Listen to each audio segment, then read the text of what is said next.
Representative Herr, welcome to the committee. Thank you for the treats.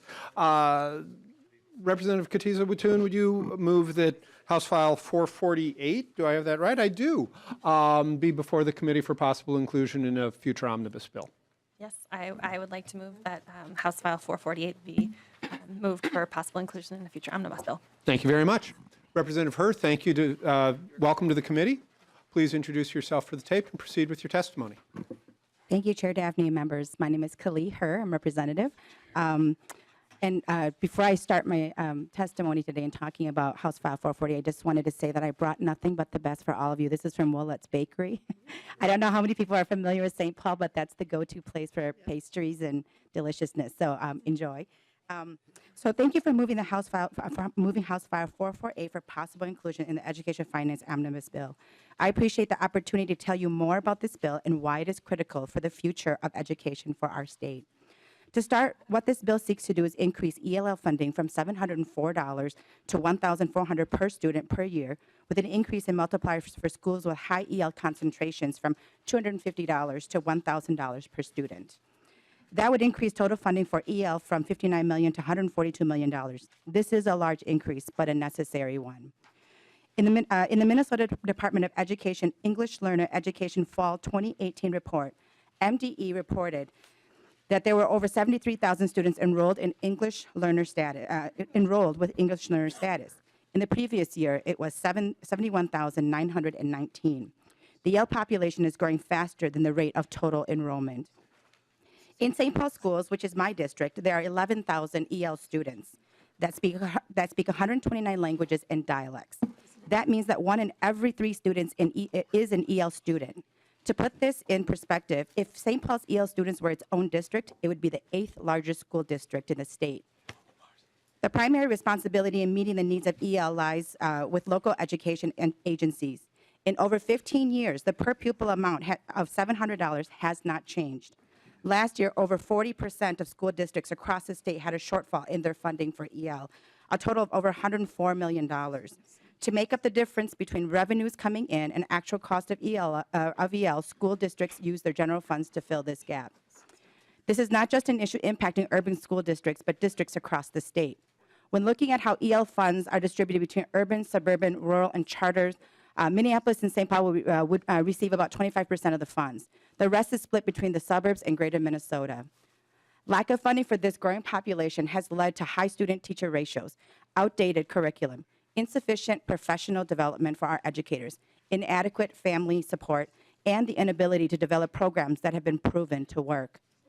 We can talk about the data and the story that it tells, but I think it's important to see how the data lives and breathes in the everyday lives of administrators, teachers, parents, educators. I'd like to bring those up here today to testify. The first is Bee Vang, principal of Mississippi Creative Arts School, which is in the St. Paul Public School District. With the chair's permission, I'd like to turn it over to Ms. Vang. Ms. Vang, welcome to the committee. Please introduce yourself for the tape and proceed with your testimony. Good morning, Mr. Chairman and committee members. It's an honor for me to be here and provide a little bit of my own experience and to shed some light for you guys. My name is Bee Vang. I'm the principal at Mississippi Creative Arts School in St. Paul. When we talk about education finance, typically we reference adequate and sufficient funds, right? That's how we talk about providing funds for school. Most likely, we are thinking in terms of numbers of students, enrollment. Rarely do we think about the needs of our students, which doesn't always translate into equitable funds. We have sufficient and adequate, but it's not equitable. Therefore, that consistently makes funding insufficient to support the needs, the learning needs of our students. And particularly when we're talking ELs, we're talking about students who already come from a marginalized population. Out of necessity, many districts and myself as an administrator also default to a funding practice that I call the ORs, right? We either fund this or we fund this. And we also practice taking from Paul to pay for Peter. Therefore, we always have to constantly keep up with the funding gaps that we have, whether it's in our district or in our school. Currently, at my school, I have 5 EL teachers. servicing approximately 300 students, ranging from levels 1 to levels 5. And that is a ratio of 1 to 6. When we take a look at that service and we break it down into what they get per day, we have students ranging from receiving services once a week to 2 times to 3 times a week or on a daily basis for a maximum of 25 minutes. If we take a look at our highest needs group, those are our students in our lowest EL levels according to Access. That's about 2 hours of services a week, and it's not even consistent.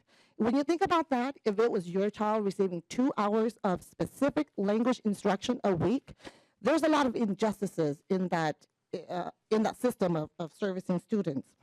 In addition, I also have 2 full-time bilingual EAs and 2 half-time bilingual EAs.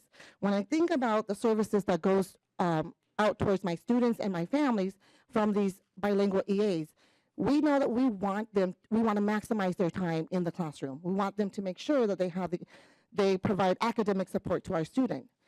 But in doing so, we sacrifice their support to our families.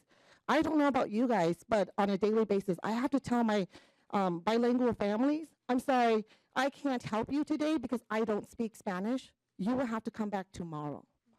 Okay, that doesn't happen to any one of our English-speaking families. So, as I conclude here, I want to just say that we all want to do better for all of our students. And districts and buildings should not be should not be the only ones to carry the burden of closing this funding gap or these shortfalls that happen in our building, okay? So the bill is very critical. Number one, it will address the EL funding gap, not only across the district and maybe across the state, but especially at schools like mine. It will also address the service gap at schools to both students and families, so that students and families can get what they need in order to achieve at the language proficiency rate of acquiring English language within that 5 to 7 year allowance time or that time frame, and or within the 7-year funding time.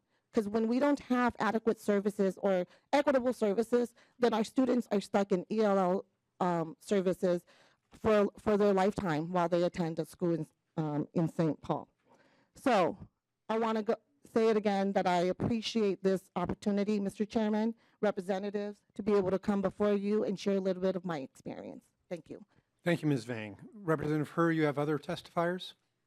I do. Our next person who will be testifying is Mei-Chi Vu, who is a director at one of the charter schools here in St. Paul. Ms. Vu, welcome to the committee. Please state your name for the record and proceed with your testimony. Good morning, Mr. Chair and members of the committee. My name is Mei-Chi Vu. I'm the executive director and founder of Hope Community Academy, a public charter school on the east side of St. Paul. We currently serve students in kindergarten through 8th grade. We opened in the fall of 2000, so we are into our 18th year, and our primary focus is on the Hmong language and culture. Knowing our students is very important to our staff because most of our students are not English learners. About 95% of our students are Asian or EL learners as well too. Majority of the Asian population that we service are Hmong-speaking and Karen families who are most recently new immigrants to our school as well as to our community here. As in general, charter schools have a higher rate of immigrant students. And as I stated earlier, Hope is one of those. Like I said, 95% of our students are Hmong. And what we've been doing the last few years, I know that Principal Vang just talked about funding and what St. Paul schools have been doing. Well, I think that many of our public schools are doing the same thing too. What we have focused at Hope is really looking at our EL data, knowing that most of our students are from that background. And how do we service them better? The funding goes into staffing, and unfortunately, we don't have enough EL teachers in our building for the 500 students that we currently serve. We also have title teachers and, of course, our bilingual paraprofessionals. What we have done the last few years is what we call the hub instructional model. And in that, each grade level focuses on the core teachers, and then having at least one EL teacher and a title teacher, and of course, at least 2 bilingual paraprofessionals, one being Hmong speaking, and one is Korean speaking because of our high population, those 2 languages. Again, due to the lack of funding, each grade level does not have the adequate teaching or teachers and support staff to help each student. But our 3rd grade team this past year and this current year, we've really focused on that, having that core team member. And we have seen that our students have made a lot of progress. I have a couple of students, there are many, many students at our school, but I have a couple of students that I want to share with you today. These are 2 Korean students who are most recent immigrants to the US and into our school. We have a student, a male student. He started Hope in kindergarten. He was currently a 3rd grader. And I'm using his excess score. Overall, in kindergarten, he came in at overall composite of 1.9. In 1st grade, he moved up to a 3.6. And last year, he went down slightly to 3.4. But if you break down his into all the other domain areas, there is some gradual growth being made. The scores, again, reflects what we're doing at Hope to show that, with the team coming together and supporting each other and sharing the students' load, that this can impact the students' learning. We are using the data, definitely, to make sure that our instruction fits the students' results as well, too. The second student I want to focus on is a female, again, student who came in at the end of 1st grade in April. And overall composite was at 1 in 1st grade, but then in 2nd grade, she moved up to a 2.6. Now, her MAP scores in last school year, the 17-18 school year, was 153 to 169. This year, the A reading scores, because we've switched assessments, in the fall, she started at 450, and currently she's at 463. That's a 13-point growth there. Her reading level at the beginning of the school year this year was a level E-F. Currently, she is at a level J. So again, we know that when we integrate core teachers with our EL and our title, and I neglected to include our special education teachers and our bilingual paraprofessionals, when they work as a team, we know that in the short amount of time that these kids have been with us, there's definitely a big impact in their academic learning. And because of the funding, we're not able to support every single grade level with this kind of a team approach. And so there's definitely the staff development training that it's ongoing. And today, for example, we're moving into our 4th grade team and our 5th grade team, doing the same thing that the 3rd grade team has been doing this past year and this year to show that there is growth there. So I just want to say that we are going to continue this with this hub instructional model implementation at my school. But we are also really requesting that the funding increases because it does make a difference with what we are seeing the last couple of years that we've done this. And so I want to thank you all for allowing me to speak for a few minutes this morning with you. Thank you, Ms. Vu. Representative Her, you have additional testifiers? I do. The next person that will be speaking is Omar Saeed, and he is a parent of ELL students. Mr. Saeed, welcome to the committee. Thank you for coming in today. Please introduce yourself for the record, and then proceed with your testimony, sir. Thanks, Mr. Chairman. My name is Omar Sayed, and I'm a parent of 2 children attending in St. Paul's School, and I'm also a business owner. I'm a member of Somali community with a representative of one of the top 5 languages spoken by English language in Minnesota, and by largest Spanish is 37.6%, larger than Minnesota, larger than Somali, 17.2, followed by Hmong and Vietnamese and Korean. And because of this, a wholeheartedly support and increased funding for the English learner program.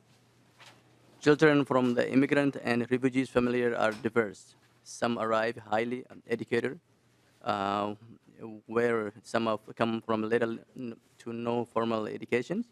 This is why we need to prepare our educator and educational institution to provide the best education to students of all background, including English learner, To do this, we must ensure that English schools have a significant funding to train EL teachers, educator assistants, and other staff to create a program that will help EL students succeed. I support this increased funding because I knew this will benefit Somali children since we are growing community. I hope by making the English learner program better, that this will also mean the decrease in numbers of the years that the students are in EL, so that they can exit the program sooner. I also know that there are many students in smaller city and schools district in greater Minnesota who need English learners program. This new law could help those districts too. I was English learner students many years ago. It was helpful to me, but I also know that program could use some improvement. Today, many U.S.-born Somali students are in EL. We need to create an EL program that also met their needs, which are very difficult for new arrival. I hope you see how complex this issue is and support this effort. Thank you for your time. Thank you. Thank you, Mr. Said. Representative Herr, you have two individuals who've traveled from Waseca. Do I understand that correctly? Yes, Superintendent Tom Lee, if you're here, if you're ready for your testimony. Please, sir, please come down. And is there a Ms. Salinas with you as well? Oh, and Mr. Delgado, I'm sorry.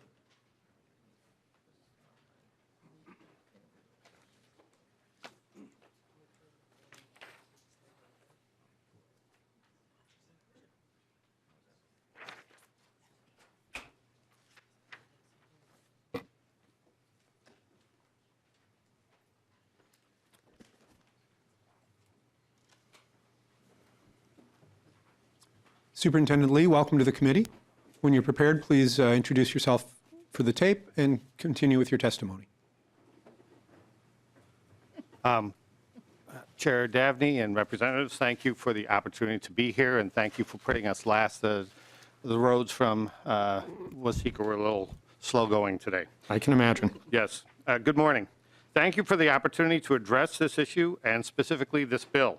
My name is Tom Lee. I am the superintendent of Waseca Public Schools in Waseca, Minnesota.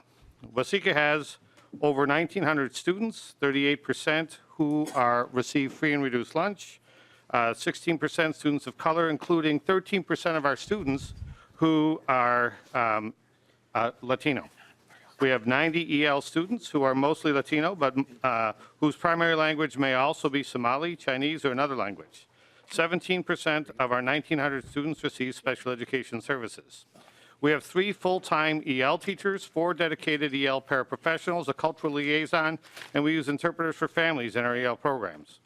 By the way, we have also had extreme difficulty finding qualified licensed staff. It's very difficult to find these kinds of license and these kinds of people. I'm envious of those who say they have bilingual paraprofessionals. And so that's just a point I wanted to make. Through the years, we have had several students who have gone through our EL programs very successfully and become academically proficient in English.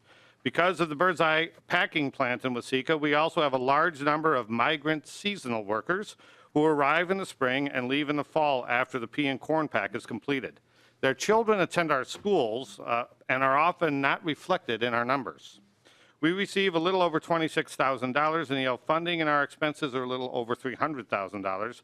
As with special education, the difference in expenses is covered by our general fund. I urge you to support this bill and others like it to provide more adequate funding for our schools. Today, I have brought with me Mr. J.D. Delgado, who is our cultural liaison, and frankly, Mr. Everything when it comes to services for EL students in Waseca. JD often interprets conferences. He interprets district communications. He works with students supporting their academics. And as well, as you can see today, he fulfills the role of other duties as assigned by testifying this morning. He has brought with him one of our senior students, of whom we are very pleased and proud, Cassandra Salinas, and she is here to tell her story. So I'd like to turn it over to them, please. Mr. Everything or Ms. Salinas? Who's Ms. Salinas. Ms. Salinas? Please introduce yourself for the tape and proceed with your testimony. Welcome to the committee. Mr. Chair, good morning, everyone. My name is Cassandra Salinas from Waseca, Minnesota. I'm a senior at Waseca High School. I have spent some time each year in Waseca School District since I was in kindergarten as a migrant student. In 2013, I was in sixth grade when we decided to make Minnesota our home, and we've been here ever since. The school in Waseca has always made me feel welcome. I have benefited from their ELL program since I started kindergarten here. When I was in elementary school, I remember being pulled from home to spend some time extra help with English and math skills. About the time I started junior high and high school, we chose to stay in Waseca and make it our home. School became more difficult. It was then that I really appreciated the ELL program and how it supported me. Again, I was given extra English classes to help teach me and use English correctly, learn more vocabulary words, and to write papers for my classes. I have also been offered small ELL study halls where I receive extra help with my homework. I appreciate that they have kept a close eye on my campus portal to help me keep all my work and grades. My family has needed to go back to Texas periodically, and I always gotten extra help getting caught up my homework and through the ELO program.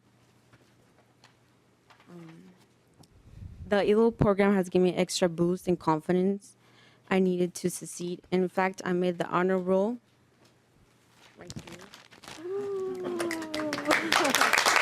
Congratulations. Thank you. The program has given me not only educational help, but a warm and friendly environment that has helped me get over my anxieties and personal problems at home. I always feel like the ELO room is my home away from home and family. I hope this has informed how much the ELO programs have benefited me and so many students over the years in Waseca. Thank you for your time. Thank you, Ms. Salinas. Thank you, Mr. Chair. Mr. Delgado. My name is J.D. Delgado. Actually, my name is Genaro Delgado. I make it easy for everyone to call me J.D.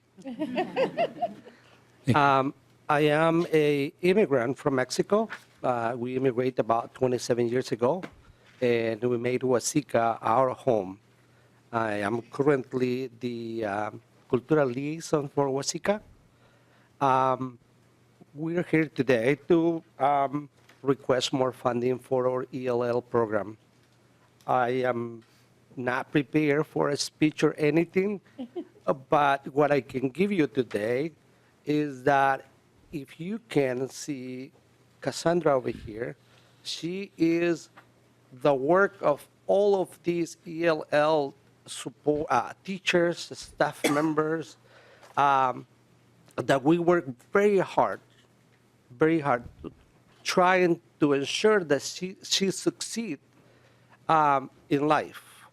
Every day we talk to her about college and how she can make a change in her life and within our communities.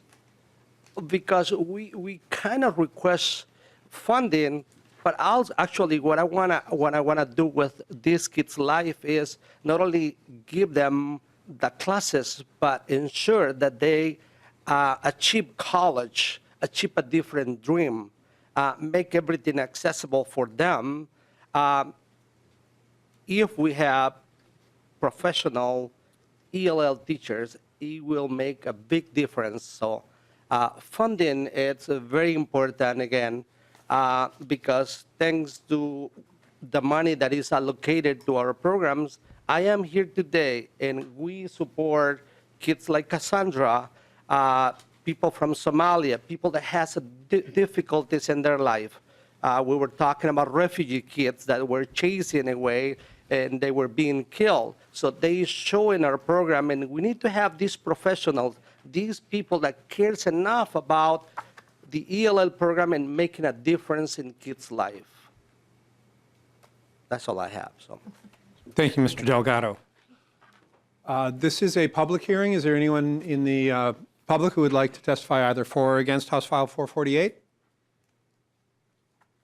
Seeing none, we'll close the public portion. Oh, well, we'll close the public portion of the testimony. Questions for the from the committee. Representative Bennett. Thank you, Mr. Chair. And I actually have a question for the bill author, but I first want to thank all of the testifiers for coming here, and this has been very enlightening, so thank you very much. And Representative Herr, I'd like to thank you for highlighting this issue. It's a very important issue, and thank you for your bill, too. My question for you is a little bit bigger picture question. As a committee, we will end up having to make very difficult decisions on funding because obviously we're not going to have endless funds. We know that. Wish money grew on trees, but it doesn't. So my question is, we've seen, we've got the special ed subsidy, which is, I believe, maybe at least $500 million to be able to close that. We've got this big ELL cross-subsidy issue too, I should say special ed cross-subsidy as well. And then, of course, other programming needs, including the general fund. And I'm just wondering how you would see prioritizing these things, which is difficult, but, you know, the special ed cross-subsidy, the ELL cross-subsidy, the general fund among the three. Do you have any thoughts on that as to priorities? Representative Herr.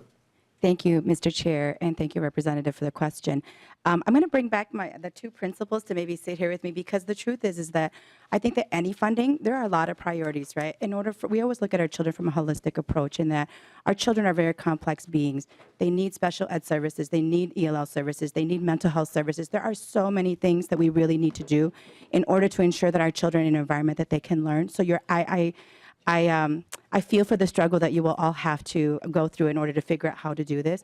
What I can say is that any funding increase, I know that this is a big ask, but any funding increase will help the ELL program because this is an issue that impacts the entire state. I would say that the principals and what I've learned from working in St. Paul Public School District is that they know their students and their schools better than anybody else does, and that being able to get additional funding, they will know where to use those fundings to be able to fill the gap for what they need. There are already proven programs and tools and resources that we know work to support ELL students, and that any additional funding will actually help them in this. And I don't know if that answers your question, but maybe if the principals might have some thoughts around like amount of funding and how that could be used. So, Ms. Vu or Ms. Vang, brief answers, please. Do you want more money? Of course. That was a brief answer. Mike Chivu again. As I stated earlier, with our hub instructional model, we are, again, knowing that there's a lack of funding, especially for charter schools, we have to be very innovative. And so with this hub instructional model, we are bringing together special education, EL, title, gen ed. We're bringing it together so that they're all sharing the load of servicing our kids. And that is what's making the impact and what we're seeing the results. And so with the funding for us, that's how we see it working. Ms. Vang? I also want to add that many of our EL students are also our special ed students. So there's, of course, definitely some cross-servicing happening right there. And so no matter where it goes, it is going to hit one of these areas. In addition to, of course, if we have if our EL services, if students are provided EL services through the EL teacher, and we have that readily available to our students, then of course our gen ed students are also going to get more time with the general ed teacher. So everybody is going to win in the end. Thank you very much. Representative Bennett, any further? Thank you very much. Representative Herr, any closing comments? Yes, just a quick closing comment. So in closing, I want to acknowledge that this bill will more than double the funds for ELL. That's what we're asking for. It's a big ask. It's probably not going to happen, but any funds would be helpful in order to close this gap. Please keep in mind that this is not only an investment in our EL students, but also an investment in the future of our state. Data from our state demographer indicates that we will have a worker shortage in the not-so-distant future, and that one way to fill this gap is to continue our state's rich tradition of welcoming immigrants and refugees. What we know is that What we know is that ELs who have not fully mastered English by high school have only about 40% chance of completing high school and acquiring a diploma. And our EL students, if our EL students are not equipped with the language skills and thus education they need, they will not be able to contribute to Minnesota the way immigrants who came before them have. Lastly, I would be remiss if I did not mention that I too was an EL student. As a refugee from Laos, English was not my first language. I remember distinctly when the characters in my dreams switched from speaking Hmong to English. I was in middle school, and as a preteen, I thought it odd and didn't know what it meant. What I know now is that that was the moment when English was solidified in my cognition. That was the moment in which I was no longer learning the technical aspect of language, but experiencing it. That was the moment that anything that I dreamed of, that I could be. So thank you for giving our educators, partners, and families time to testify today. We urge the committee to include House File 448 for inclusion in the omnibus bill. Thank you, Representative Herr. With that, Representative Katiza Watun renews her motion that House File 448 be laid over for possible inclusion in a future division omnibus bill. Thank you very much. Thank you. Thank you all, particularly to the testifiers who traveled distance to be here today.